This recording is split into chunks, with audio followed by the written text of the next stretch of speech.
Hey guys, Howard Ross here, Franklin Brewing, here with Craig Martini. How's it Second going? performance from Craig.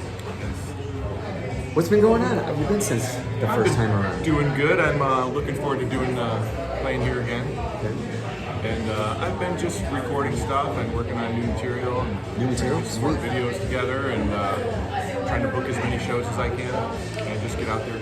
Cool. Are you originally from this area?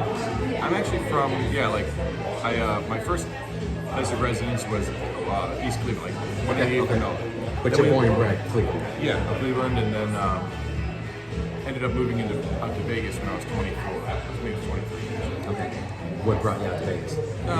Playing gigs, yeah. I was kind of tapped out here in Ohio trying to make a living and doing it, and I wanted to see what else I could get into. And so I went out there and got into a lot of stuff. It was great. I spent a lot of time in Vegas. I got great gigs out of that, and I made a living in Vegas on the Strip.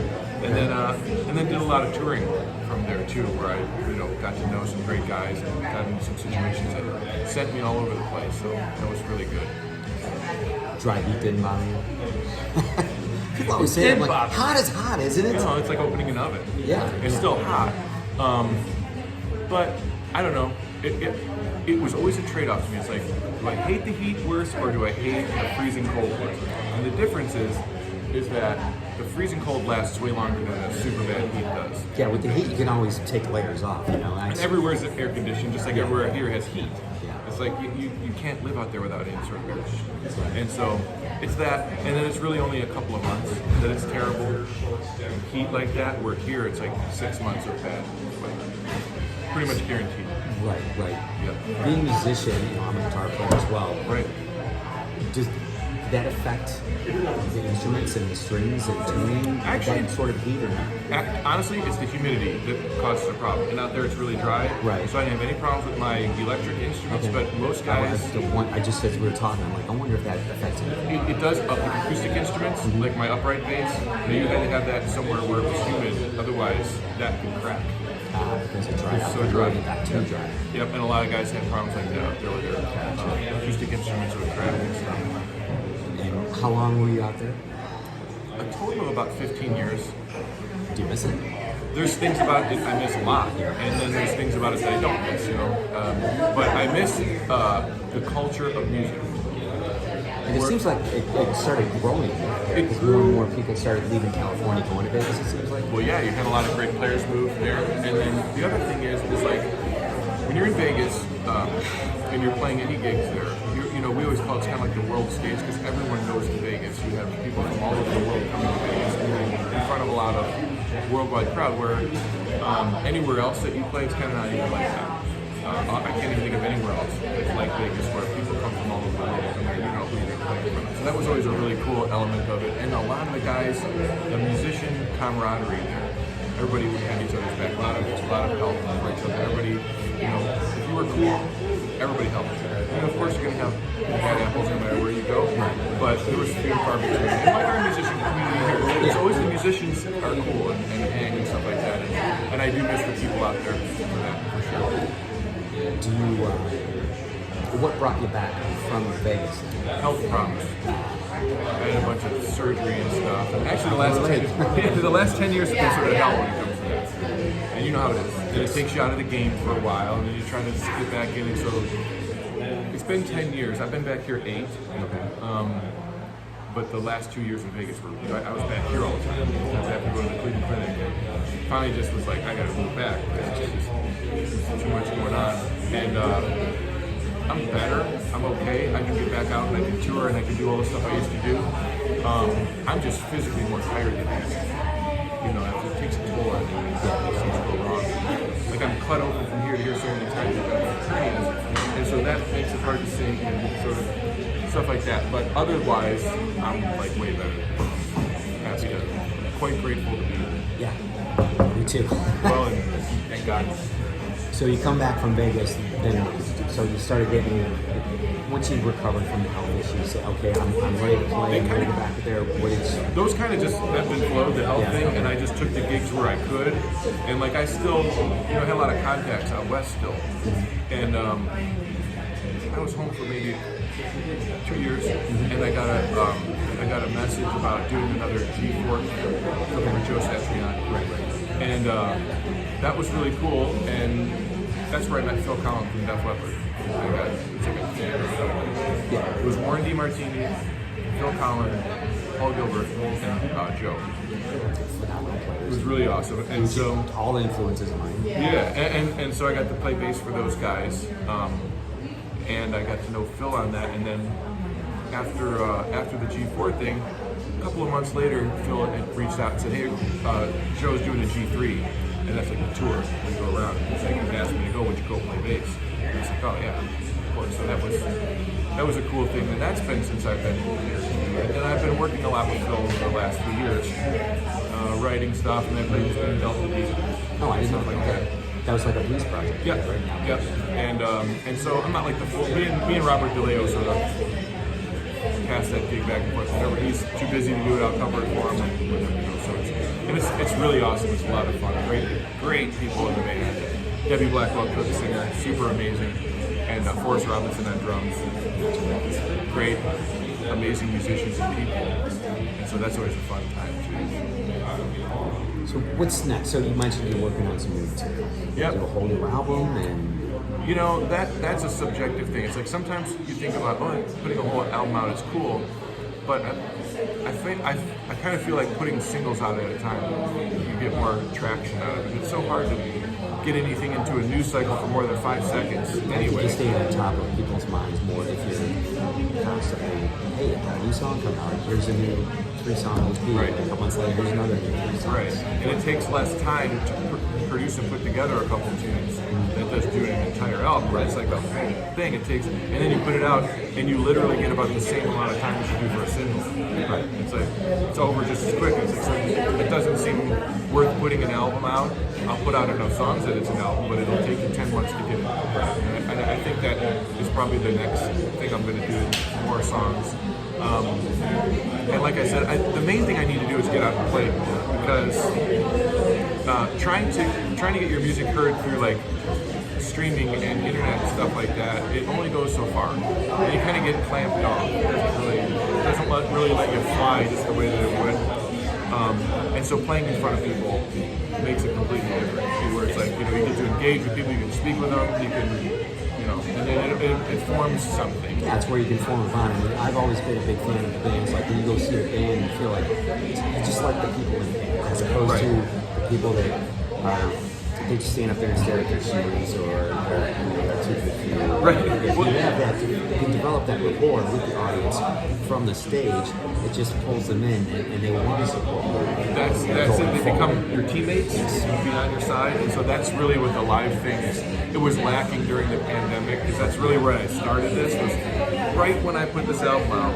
I was basically the backstory on that was I had put this thing together. Phil Collins from Def Leppard, he was like really instrumental. Like, you got to do this thing. You got to just try this thing. Do it yourself. He kept pushing me to do it, and so I was like, okay. I got off the G3 tour, and I did. I started working on this thing. It became a thing, and Phil was like, this is really cool.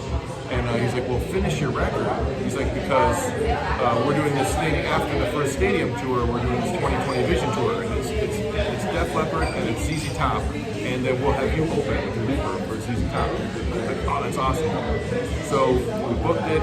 Phil and I were supposed to share the bus, ready to go out on this thing, and then and that was in December that year that we had kind of got the plans together, and then in March, the pandemic shut that down, and ever since then, I haven't really been able to get anything like that going again, because the touring industry changed completely. And so I'm just being patient to see what can happen, because I know that, like you said, more tours start to happen and everything. And what I do with this single solo looper show is perfect for opening, because it gets me up in front of people. It gets an opening act for them to have that's on and off stage like instantly. Doesn't have a big crew, not a big expensive budget, and all that. And so it's like a perfect thing for opening. So I'm just waiting for the right thing to kind of come along, and hopefully I'll be able to jump on. Speaking of the whole looping thing, When did you first start thinking, I gotta add looping to my repertoire, what I do, and create this whole one-man show? When did that? That was Phil. Somebody, that was Yeah, Phil. because I always had a looper. I had this one little, it was like a single element. And so because I want to practice, so like play a bass part, and then I can solo over there and like learn to get better. And so I had that thing for, I don't know, 25 years. I always had it. It's kind of practice. And I brought that out on the G3 tour, and I was doing that thing, and Phil was like, that's really cool. Did you ever see Ed Sheeran? And I'm like, yeah, I've seen Ed Sheeran. He's like, he does this thing where he's like, oh, and I was like, so I started investigating Ed Sheeran a little bit more. And whether you like his music or you don't, the guy's super talented. I wasn't aware that he was a hooper. That's where the whole idea came from. He used to busk out on the corners. He would just like make up songs. And he would do 3 busking gigs a day. He'd go to this train station and over here, and just kept on doing it. Then he came to LA, and I may get the story a little bit wrong, so forgive me if I do, but I think this is pretty close to how it is. He was busking on a corner in LA, and Jamie Foxx. Oh wow! It was like, hey, and Jamie Foxx had like a morning television show. He's like, hey, you want to come on TV? Like, and she was like, yes. So he came on to the TV show, and Taylor Swift's on that show, and that's when the Taylor Swift and Ed Sheeran meet thing happened, the collaboration happened, and then went from there. So I remember when I think the song was called Cherry Tree, isn't it? I think so, yeah. I forget her name, but that was like when the whole looping thing seemed to really take place. That was what 10 years ago. Yeah, and it kind of, some people do it in a really efficient, fast way, and it keeps people's attention, and then some people you have to really be into looping if you want to watch it. It takes a super long time. Yeah, I mean, if you can't, because people coming in here, we tell them, what you do, and we try to explain what looping is, and then some of them like, oh, something like that. Yeah. Others are like, he does what? So if you can engage them and kind of bring them in, it's like, here's what I'm doing. Right. It's pretty cool. Yeah, and once everybody understands it, they feel a little bit more connected and sort of in the know. And so the next person comes up and doesn't know what's going on, then they get excited to tell them what's happening because they have an idea of it. So the whole thing does work really well. It's just, you got to get it in front of people to do it. Yeah, and that, to me, that's a whole talent unto itself, because if you don't have your loops set up the right way, it's all a timing. It's like the Van Halen song. Miss the beat, miss the rhythm, nothing falls into place. You're in trouble. Whoops, start over. Yeah, you really don't get that opportunity. You have to do it perfect each time. And so it's a lot of practice, And so it's like, it can go bad, but most of the time, if it does, I'm a pretty good escape artist at this point to like figure my way back out of a problem I created. Sometimes it'll take an extra 30 seconds. Do you have influences that are loopers versus influences that are songwriters, bass players? That's an interesting question, because the only real looping influence person I have is Ed Sheeran. I never really, I saw other people do it, but it was like more like an instrumental thing, and that was something I was doing anyway, so it didn't really float anything for me. But songwriting, again, the newer artists that are like Ed Sheeran, that guy's a really good songwriter. Yes. And he's like developed it in his loop stations and stuff. Like it's, to me, that's the thing. Or like even the I don't know if you know the guy's name. His name is Max Martin, and he's a songwriter, and he's written like, I don't know, 100 hits or something. Like he writes songs for everybody. Taylor Swift, and that guy's song crafting is pretty incredible. And you realize why these songs become such hits. It's this formula that's used that gets you it's like an earworm type thing. I wish I understood it better. I would do it. But that I'm definitely influenced by seeing that, like, and sort of trying to understand how that all works. And then players, of course, bass players. I have tons of influence from bass players, and then I have tons of influence from singers too that I love listening to. So it's like everything's got its own place. Yeah, I try to bring in all sorts of influences and just try to look at the world and why I wonder, whatever it is, bring that into what I'm doing musically. No, that's great. That's a great way of looking at it. And I think that comes with age. I definitely didn't have that sort of energy. It's just, I like this and that's it. Yeah. And then you start to Well, even if you're still the metal guy, if you let other influences come in, you can still be a metal guy, but you're, I think, a better player because you let the other influences come in. You've seasoned your brain, and it's like your vocabulary. Yes. You know, when you're a child, you got a few words and you can use them, and then the smarter you get, the more it all sounds. And you can use this kind of vocabulary with this, and it still works together. And so it's sort of like musical, the same thing. Where you bring in, like you can have somebody like Craig Martini, this neoclassical sort of sound, but it's metal. Yes. You know what I mean? And like if you didn't have that harmonic minor brain, it wouldn't sound like that. You know what I mean? It's like, so he clearly listened to like Mozart, Bach, stuff like that got his brain in that mode, and then he was into metal, so he just sort of translated that. And that's like when you hear bass players and guitar players solo, and you can always tell if they've got any kind of a jazz background right away. Yep. Because all of a sudden notes come in that rock guys don't have those in their vocabulary. They don't understand. It's like, well, we understand them, but only after we hear it. Like I don't think it up that way. It's like, for me, it's harder to think of notes that are like you hear a jazz player play a bebop solo. It's like that's really cool. That's really cool stuff. And so that's where you're bringing those elements together. And like you said, you know, you were like into metal. But if you put some blues into your metal, now you've got to. If you don't, I heard Buddy Guy say, if you don't know blues, you don't know shit. Yeah, well, it's true. You know, that's kind of where it all starts. Yeah. And it all branches off from there. You know, and jazz and blues are similar. You got a lot of walking bass and stuff through blues music. And I've always been a fan. As a guitar player, I've always keyed off the drums, but I want to hear the bass. I want to hear those lines. I play with bass players like, you're playing the same thing as me the whole time.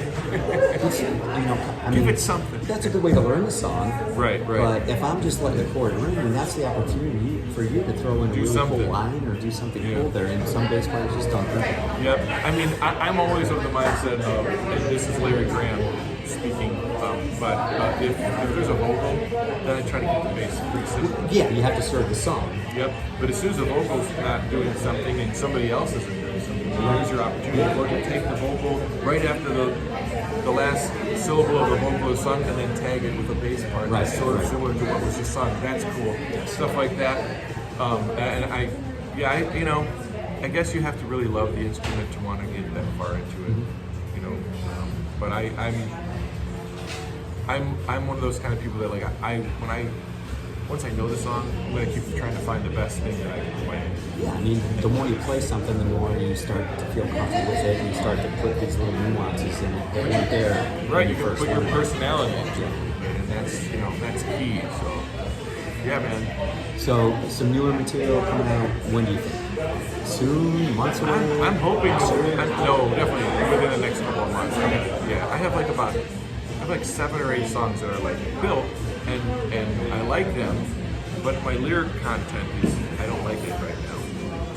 I struggle. Sometimes lyrics for me bang right out. And other times that's the thing. And you can struggle and think you're going to get it, and you'll fight, and you just go work your ass off on it, and then all of a sudden, take a break from it, and then you'll come back a month later, and all of a sudden, it's like, there it is. And it's like, I could have done this every day for a month. I probably wouldn't have got that. Right. And so speaking to that, everyone's talking about ChatGPT or AI. I've actually been messing around with ChatGPT. I'll throw some ideas in there just to me it spurs other ideas. Some of the stuff that comes out is like, oh, that's really bad. But it made me think, wait a minute, I didn't think of that. And I started writing some different lines. Oh, that's cool. I'm a fan of technology. You can't, once Pandora's box gets opened, you can't put it all back. Right. So I always look at it as like, I want to learn everything about this as I can. Yeah. Because to me, it's a tool to make you think. Yeah, I guess I don't know enough about it yet. I think that, here's what I think is kind of funny. They're like, well, if you put in so-and-so name, David Grohl, and then you say you wanted to have a song sound like that. It's like, okay, and it makes this song sound like that. And, okay, and everyone's like, oh my God, it's kind of weird. I'm like, all right, but what if I do the same parameters? Am I getting the same exact song? Right. But then who cares? Right. and you're still going to put your own stamp on And it. it's So just- to me, it's just another tool. I just think that if it's to the point where you literally need to like put people's names in and then have the song given to you, just don't. Right. Just don't. But if you're, like you said, you're like, hey, I wouldn't have thought of this sound, and it gives me an idea to do this, then that's cool. I can dig that, because everything you do influences your ear to send you in a direction. You know, and so if it's listening to something, or if it's the AI, whatever it is, whatever it gives you a new, fresh idea to do something cool or new in music, I'm cool with that. I'm just more or less like, I don't like anybody faking anything. Yeah, I mean, and I'm sure there are people that a whole song is going to be out of that because they're not really songwriters Right. to begin with. So Right. all of a sudden now they are songwriters because they just type some stuff and shit. Hey, I just wrote a song. Well, no, not really. Did you know? You know? You had an And idea. I think you'll hear that. I think you're right. I think you're right about that. It's pretty obvious. But yeah, you know what? Anything that spurs the mind is good to me. You know, to come up with new ideas and stuff, because this, you know, our country would not be what it was if it wasn't for people who made up stuff that nobody else thought of before, and weren't afraid to do it. You know, because that's the thing. It's like, okay, you can come up with ideas, but are you gonna go through with that all the way? Can you finish it and like Flesh it out. yeah, do you care that people might tell you it's never going to work? Because that's what most of the inventions that we've all gotten, I guarantee you, most of those people are, that's never, you can't do that. That's never going to work. You know, the device that we're on, I was working at Alternative Press Magazine back in the 90s, late 90s, 2000s, and iTunes was just starting to grow. And Steve Jobs had a foresight of, you're going to have your phone, you're going to have a camera, and you're going to have music. If you would have told people that, they're like, no, I don't want that. I got this, I play music on this, and this is my phone, and that's my camera. Right? Yeah, but this Now is look now at your us. computer, Now- too. Yeah. Now it's your computer. Right. It's everything. It's So- like, yeah, dude, we would have never believed that. Even when we were like 20 years old, if we'd had a device like that. Yeah. I had the old Foss XX15. Yeah, I had one too. 4-track tape. Yeah, the good old days. What can people expect tonight? I'm gonna play a bunch of songs off the Thought of Everything, my album. I'm playing some of my new singles. I'm gonna play some bass, you know, and sing a bunch of stuff. And I'm gonna try to entertain everybody so that they want to come and see me again. Have you ever gotten on stage and thought, you know what, I did like squirrel moment. I got an idea for a line. I'm sure. gonna loop it, and I'm just gonna make a song right here, right now that I haven't done before. I've done that, but only not in like this sort of an environment, because I wouldn't want to.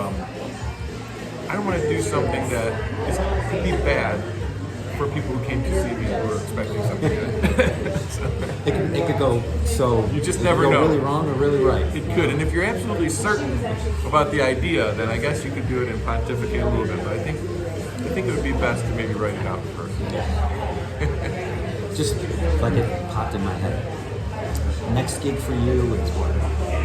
I'm doing the Kiss benefit. Okay, I was going to ask because Yeah, I'll side see you there. stage. I'm doing that again this year too. Yeah, I'm playing a couple Kiss songs, and I'm doing my new bird thing on the side stage. I think it's like 4:30 or something like that. I'm not sure. Which two songs are you doing up on the main stage? I'm doing Cold Gin and God of Love. Yeah, I get to do. I'm singing Parasite. Rip It cool. Out off Ace's solo album, Awesome. and I'm just playing on Let Me Go Rock. that's awesome. It's good. I did that the first time last year. I'd never been to Geneva on the Lake, so I was Oh, wow. enthralled with the whole area. Yeah. And I just thought the vibe of the whole event It's was cool. really cool. Yeah. And I'm actually helping Scott out with some of the graphics. Oh, and some nice. of the stuff That's and excellent. shirts and stuff. So he's just a good guy. He is. The whole crew that works on that is amazing people. The other guy's my cousin, Keith Martin. Oh yeah. I went out there, met with him, And we his talked wife about the Tracy, songs and stuff. yeah, and they're great people. And man, that's a great thing that they do. They always bring a different charity every year, and yeah, I'm happy to be a part of it. Yeah, me too. And then the next thing is Brewfest. Brewfest, yeah. So yeah, Craig will be on Brewfest this year. Looking forward to that. Right before the Vindies. So If you haven't gotten your Brewfest tickets, brewfestwd.com. Franklin's actually going to be there this year. It was so strange last year not to be there because we were one of the founding fathers of Brewfest, and all day long you're like, "Where's Franklin?" Leave me alone. Can't tell you one. Franklin will be there this year. Awesome. Very cool, man. Well, I look forward to that. That's gonna be great. Definitely. Looking forward to the show tonight. Awesome. Thanks for the interview. And thanks for having me again, Howard. I really appreciate it. There you have it, folks. Craig Martini, Franklin Brewing. Come on now.